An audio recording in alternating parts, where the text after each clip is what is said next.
बोल कहानी बोल में आज हम सुनेंगे मुंशी प्रेमचंद्र जी की कहानी दूसरी शादी। जब मैं अपने 4 साल के लड़के रामस्वरूप को गौर से देखता हूँ तो ऐसा मालूम होता है कि उसमें वह भोलापन और आकर्षण नहीं रहा जो कि 2 साल पहले था।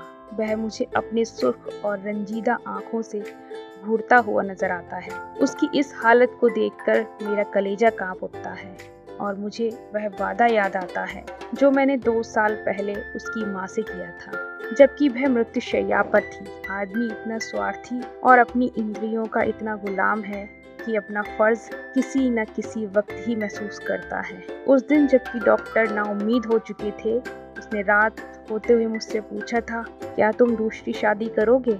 जरूर कर लेना। फिर चौंक कर कहा, मेरे राम का क्या होगा? उसका ख्याल रखना अगर हो सके तो।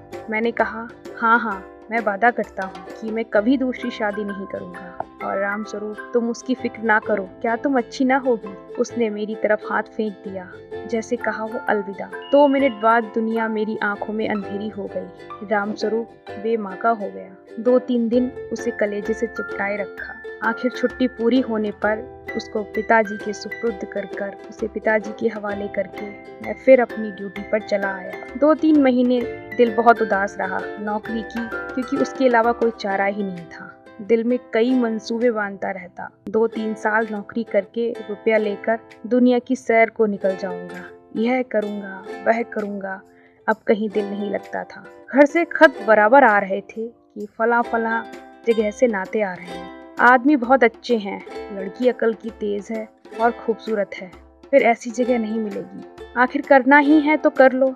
हर बात में मेरी राय पूछी जाती थी, लेकिन मैं बराबर इनकार किए जा रहा था। मैं हैरान था कि इंसान किस तरह दूसरी शादी पर आमदा हो सकता है, जबकि उसकी सुंदर और पति प्राणा स्त्री को, जो कि उसके लिए स्वर्ग की भेंट थी, भगवान ने एक बार छीन लिया था। वक्त बीतता चला गया। फिर यार दोस्तों के तकाजे शुरू हो गए। कहने लगे, जाने भी दो, औरत पैर की जूती है। जब एक फट गई तो दूसरी बदल ली। स्त्री का इतना भयानक अपमान, यह कहकर मैं उनका मुंह बंद किया करता था। जब हमारी सोसाइटी, जिसका इतना बड़ा नाम है, हिंदू विधवा को दोबारा शादी कर लेने की इजाजत नहीं देती, तो मुझको शोभा नहीं देता कि मैं दोबारा एक कुमारी से शादी। जब तक यह कलंक हमारी कौम से दूर नहीं हो जाता, मैं हरगिज कुमारी तो दूर की बात है, किसी विधवा से भी ब्याह ना करूंगा। ख्याल आया, चलो नौकरी छोड़कर इस बात का प्रचार करें।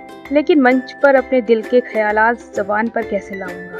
भावनाओं को व्यवहारिक रूप देने में, चरित्र मजबूत बनाने में, जो कहना है उसे कर दिखाने में हम में कितनी कमी है, यह मुझे उस वक्त मालूम हुआ जबकि 6 माह बाद मैंने एक कुमारी लड़की से ही शादी कर ली। उधर उस दिन मेरी बिरादरी के 2-3 पढ़े लिखे रिश्तेदारों ने डांट लगाई।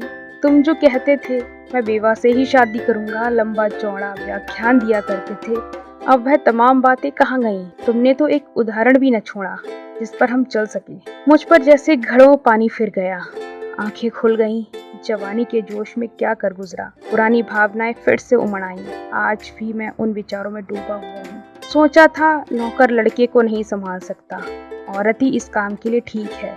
ब्याह कर लेने पर जब औरत घर में आएगी तो रामस्वरूप को अपने पास बाहर रख सकूंगा और उसका ख्याल रखूंगा। लेकिन वह सब कुछ अब एक गलत अक्षर की तरह मिट गया। रामस्वरूप को आज फिर वापस गांव पिताजी के पास भेजने पर मजबूर हूँ। क्यों? यह किसी से छिपा नहीं है। औरत का अपने सौतेले बेटे से प्यार करना एक असंभव बात है।